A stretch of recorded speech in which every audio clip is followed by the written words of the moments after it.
மறைந்த முன்னாள் முதல்வர் கருணாநிதி குறித்து அவதூறான பாடல் பாடிய குற்றச்சாட்டுக்காக நேற்று நாம் தமிழர் கட்சியின் சாட்டை துரைமுருகன் கைது செய்யப்பட்டிருந்த நிலையில் அது குறித்து பேசிய நாம் தமிழர் கட்சி தலைமை ஒருங்கிணைப்பாளர் சீமான் அதே அவதூறு பாடலை பாடி காட்டி, இப்ப நானும் தான் இந்த பாடலை பாடுறேன், முடிஞ்சா என்னை கைது செய்து பாருங்க என அரசுக்கு சவால் விடும் வகையில் பேசியிருந்தார்.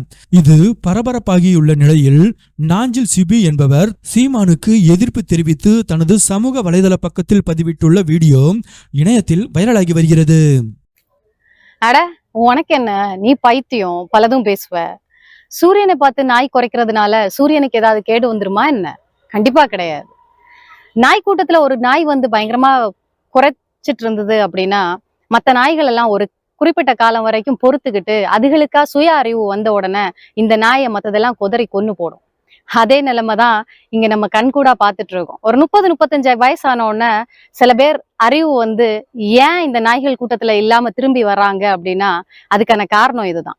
அது சரி, செத்து போனவருடைய பேரை சொல்லி பிடுங்கி தின்னுற கூட்டம் தானே. அந்த ஒரு மனுஷன் மட்டும் உயிரோட இருந்திருந்தா இன்னைக்கு உன் நிலைமை என்னங்கிறது, எவ்வளவு பெரிய புனிதனா இருந்திருப்பேங்கிறது கூட நம்மள எல்லாருக்குமே தெரியும். நீ பேச வேண்டியதான்ப்பா, பேச.